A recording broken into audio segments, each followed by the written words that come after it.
Hey guys, a video for our How to Do Stuff in Japan playlist and our mini-series on being married to a Japanese person. So the last two videos on this topic, if you haven't seen them already, you might want to watch them because this flows on. And this one is a result of the comments and questions and private messages that we received from people as a result of the last two. So lots of people commenting that it would be difficult for them to do the things that we talked about in those videos, and some other people were saying that they thought it seemed unreasonable, that the compromise seemed to be too one-sided, and a few comments like that. So just want to address those things as far as conforming and that sort of thing. So just a couple of things. First one is, we always get on the how-to videos, we always get people saying, I don't think I could do that. I don't think I could do that, so I don't think I'll go to Japan. Or people saying, I won't do that, I'm going to do it my way. We always get that on all the how-to videos. I'm not going to do it that way. I'm not Japanese, I'm not going to do it that way. I'm going to do it my way, right? And to that, we always say, well, of course you can. You know, these how-to videos are just sort of suggestions based on observations about what we've seen work and what we've seen not work in Japan. So these how-to videos are just simply that, observations, and that these are the things that we think if you try these things or do these things that you might have better results than if you don't, right? Same as our How to Do Stuff in Japan book, it's the same thing. It's just suggestions, you don't have to do it. Of course, you can do whatever you want. However, as we're talking about being in a relationship with a Japanese person, the reason that a lot of people say that, I'm not going to do it that way, I'm going to do it my way, is because a lot of us come from societies and cultures where that is not only acceptable but sort of considered to be cool and shows strong character. And you know, we generally, someone who blazes their own path, even the language you can see this. Even in the language you can see this. In English we say, you know, he blazes his own trail, or she blazes her own trail, or you know, she knows her own mind, or she goes her own way, or we've got lots of those, haven't we? Frank Sinatra, you know, I did it my way. And in a lot of our cultures and societies, we really admire that, and we really think that, you know, people who do their own thing and go their own way and blaze their own trail, we really admire that and think it's really cool. And we think that when people do that, it has good results, and it makes it, you know, all our thinking about that is usually positive, isn't it? However, when you're in a relationship with Japanese people come from a society where that's not cool. Where their sayings are things like, the nail that stands up gets hit down. So, you know, standing out, if you stand out in Japan, that, you know, you'll get put back in your place, and it's not good to stand out. And this is the society that Japanese people come from, and the culture that Japanese people come from. So they don't usually admire you if you blaze your own trail and go your own way. And again, with these things, and like the how-to playlist things, if you're only here for a holiday and you're here for a short time, you can probably get away with not doing those things those ways and doing things your own way. And you know, you might not have as good an experience, and you might have a few small problems, but you know, you can get away with it. If you live here long term, it's a lot harder to get away with those things without having negative consequences. And if you're in a relationship with a Japanese person, it could be the end of it, and it probably would be. I mean, a lot of the relationships that we've seen between foreigners and Japanese people that have failed have been quite often as a direct result of the cultural difference, more so than the individuals. I mean, sometimes, of course, in relationships it's the individuals' personalities, but mostly, and this is the sad thing, and this is why in the first video about this, our recommendation is don't do it. The odds are so stacked against you that it's not just down to two personalities and two individuals, it's two cultures. You know, and whereas we admire when somebody says, no, I'm going to do it my way and I'm going to blaze my own trail, Japanese people usually don't.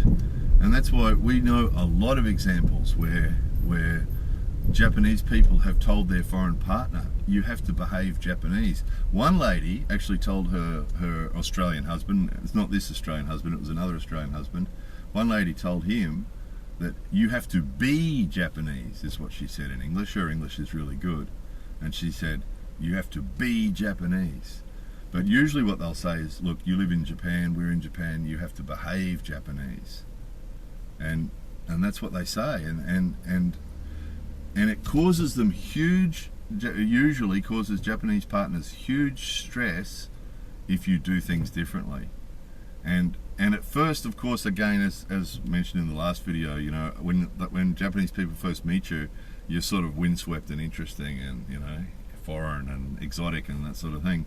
But that soon is replaced with a strong desire that Japanese people have to conform and to do the same things as everybody else is doing. And quite often conversations will start with, everybody does this, right?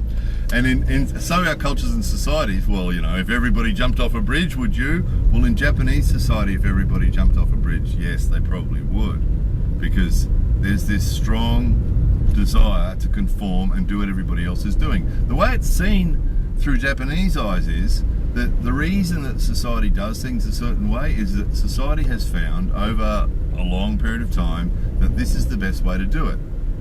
And if you go and do it a different way, you're suggesting that you're smarter than everybody else. And I've been told this. You act like you know more than everybody else. I was told that once because I had my way that I wanted to do something. And that's the way Japanese people see it, is look, the reason everybody does it this way is that society's decided this is the best way. And so that's why everybody does it. And by you trying to do it your way, you're suggesting that you're smarter than everybody else and you know more than everybody else. And not just everybody else who's alive now, but everybody who's existed through Japanese history, because all the people from history have contributed to the way we do things now. So that's the way Japanese people see it. So it's not likely that you will be admired, even when you get good results. Even if it's something that doesn't concern anybody else, it's just something in your own home, or it's just something in your own family, or it's just something that really doesn't affect anybody else. It's not a public thing. Most people will never know about it. It's just something that you quietly do yourself. And even if it has a good result, that's not enough. That's not usually enough to convince the Japanese person that it's a better way. And that's what happens. You do something a little bit differently or quite differently and say, look, see, I got a really good result. No, it's not seen. It's very hard for people from outside Japan who've grown up outside Japan to understand this, because it's, for us, we look at the result, don't we? You know, we look at the result. If someone does something and gets a good result, we go, oh, well, that worked. Look at that. That's brilliant. You know, and if someone's done something innovative and new and got a good result, wow, that person really knows what they're about. And they get a lot of respect for that, don't they, outside Japan? But not here. People aren't interested in the result. They're interested in how you go about doing things, and that the people here who are admired are the people here who do things the way they should be done and conform. You know, and the people who do things really exactly how they should be done and know the right thing to do in every situation, and, you know, sort of have the rule book in their head and can do things, everything the way it should be done, the way everybody else does it, they're the ones that get the respect.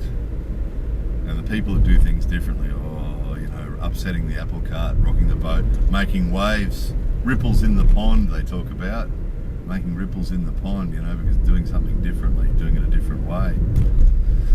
So it's a really hard one. And then people are saying, in response to the last two videos, some people were saying that it seems unfair that, you know, we're expecting to conform and that, you know, we seem to be having to compromise more than Japanese people. Well, yeah, partly because of this is that Japanese people are coming from a society where conforming is really, really important. We're coming from societies usually where conforming is not necessary, right? Usually. I mean, it might be in some small way, but usually not in a big way like in Japan. So, you know, a lot of us come from multicultural societies that are mixed, where you can pretty well do whatever you want, right? And then you come to Japan where you can't do everything the way you want to do it.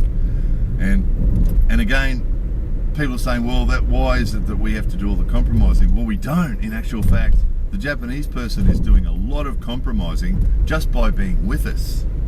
Because just by being with a foreigner, a Japanese person has compromised, because it's not normal for Japanese people to be in relationships with foreigners. It's not usual, is it? It's an unusual situation. So just by being with us, and that makes huge waves for them in their lives, with their family and their friends and their co-workers and all sorts of people. Because a lot of Japanese, I had a conversation with a guy once, and he when I first came to Japan, he said, "Are you going to get a Japanese wife?" And I said, "Oh no, I don't think so." And then Japanese ladies aren't going to be interested in a foreigner, and I don't know anything about Japan and can't speak Japanese, and no one's going to be interested in having a relationship with me. "Oh no," he said, no, foreigners, it's great, lots of Japanese girls are like foreigners, and it's really good, and I said, "Oh, the families, aren't going to be really keen on it, are they?" "Oh yeah, no, the families would be great." And he actually had 2 teenage daughters who were like 15 and 16, and I said to him, "Really?" I said, "So in 10 years time, if your daughter came home to the house and said to you, 'Hey Dad, guess what, I've got a foreigner boyfriend,' what would you say?" And he froze. He froze, and it's true. And again, I don't want to talk about personal stuff too much, but I had a brother-in-law before I was married here. My brother-in-law, so my fiance at the time, my fiance's brother wouldn't talk to me before we were married, because he just thought, fair enough too, he actually is a smart guy, and he thought that what would happen is that we'd have a bit of a relationship for a while, and then I'd go back to my country and she'd be left on her own. And he's a smart guy, because that's usually what happens, and I said to her at the time, she said, "Oh, he won't talk to you, and he's really unhappy that I'm with a foreigner," and all this sort of thing. And I told her that he's a smart guy, and that usually that's correct. In the majority of cases, that's exactly what happens. Foreigners come here, they have relationships with Japanese people, and then they go back to their own country, and it's all over.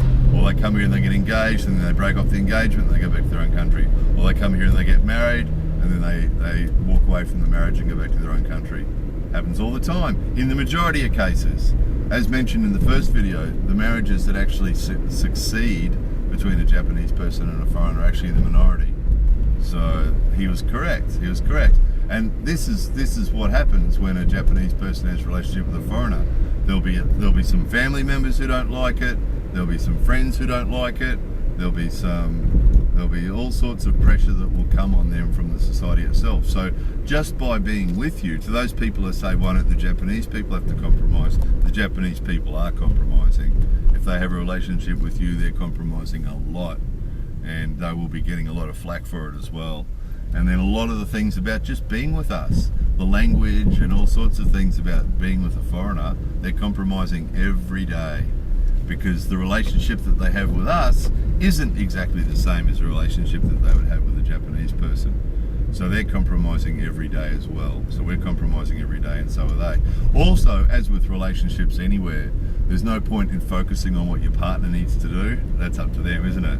These videos are aimed at what we have to do, or what we can do if we want to try and make our relationships with Japanese people successful. If you ignored the advice in the first video and insist on trying to have a relationship with a Japanese person. So again, compromise, it's all compromise. And as far as the topics for these particular videos are concerned, if you want to know what you're going to have to compromise on, watch the how-to videos. There's 150 of them or something. They're all the topics that are going to come up. If you have a relationship or marry a Japanese person, all those videos on the how-to playlist, all those things that I've talked about on the how-to playlist will all apply to your Japanese partner. And if you do anything different, and again, this is the thing, we don't even notice. In a lot of the societies and cultures that we come from, we don't even notice when someone does something different.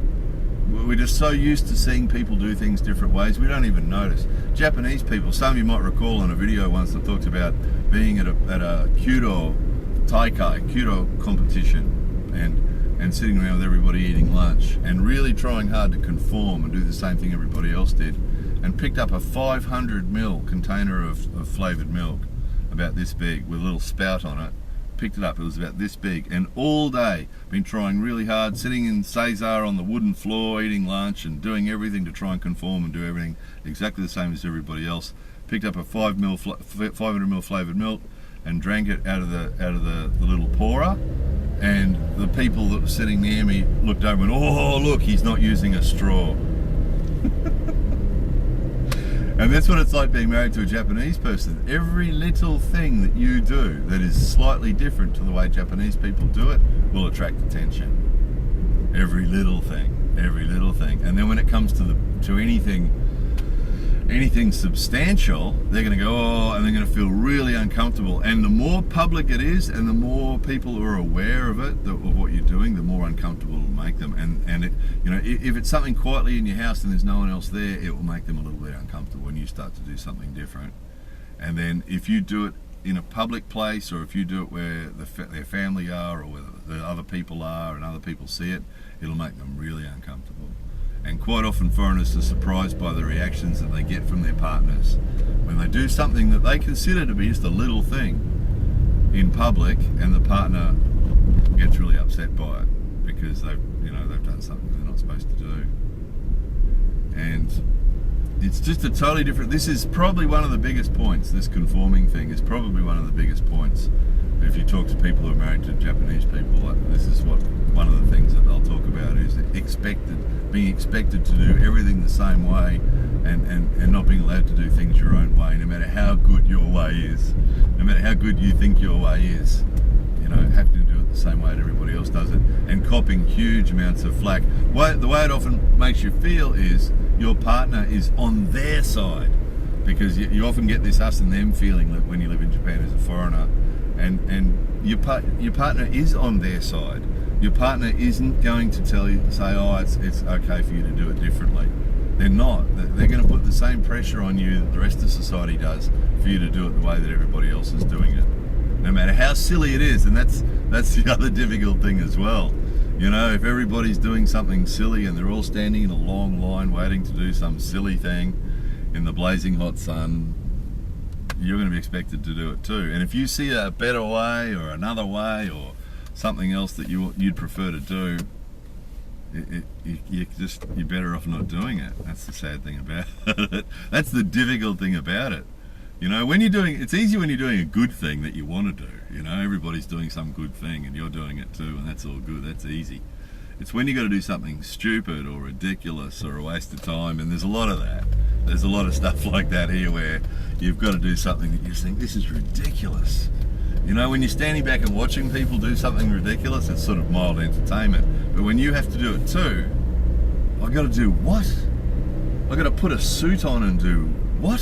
Why? You know, that's because that's what. And the answer will be because that's what everybody's doing. And as far as Japanese people are concerned, that explains the whole thing. You don't need to explain it any more than that. Everybody's doing this. So that's the end of the story. That's what we're doing too, because everybody's doing it. So all those people who've left comments on the how-to videos over the last 6-7 years saying, oh, I wouldn't do it that way, I couldn't do it that way, well, you're not going to be able to say that to your Japanese partner, probably. Of course, there's exceptions. There's the occasional Japanese person, but the problem with this, I don't want to play up the exceptions thing too much, because quite often what happens, particularly if the Japanese person speaks English well, and that they're really keen on you, and that what can happen, and this mistake happens all the time. Oh, they understand the foreign way of doing things. They know I'm a foreigner. They'll accept me doing it a different way, and that's what often happens. And people kid themselves that that's the case. Oh, all the Japanese people are like that, but this one's different. My wife's different, or my husband's different, or my husband will be different, or my wife will be different. It'll be okay.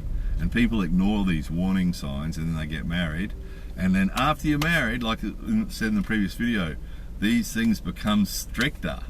You know, when you're just sort of a partner and you're just having a bit of fun, you're a boyfriend and girlfriend, and you know they'll often sort of let things slide more. But once you're married, once you're married in Japan too, it's seen differently. They're your partner. They're married to you. What you do directly reflects on them. And that's why it causes a massive embarrassment if you do something different to the way everybody else is doing it. Everybody's doing this and you're doing something different. And they just get incredibly embarrassed by that and feel terribly ostracized. And see, this is the thing. A lot of us come from cultures where being separate from the group feels very comfortable for us. We like that. If everybody's doing something stupid and we're not, we feel pretty smart about that. You know, we're pretty happy with that. Japanese people aren't.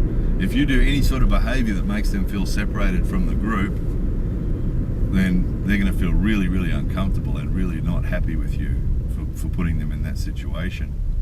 So conforming, you know, and these things aren't that different if you go and live in another country with a Japanese person. Of course, this is much more intense if you're actually living here, of course, and they've got you because we're in Japan. That's often what you get told. We're in Japan now. Yeah, but the rest of the world doesn't do that. This is a stupid Japanese thing. The rest of the world doesn't do that. We're in Japan. That's the end. We're in Japan. Everybody does this. That's the end of the story. Not interested in hearing that the rest of the world does it a better way, that the rest of the world stopped doing it that way 50 years ago and the rest of the world does it a much better way now. Not interested in hearing that. That's not going to make any difference at all to the argument or improve the discussion at all. That's the end of it. You know, Japanese people do it this way. That's the way we do it. Everybody does it this way in Japan. That's the way we do it too. End of story. Conform, conform, conform.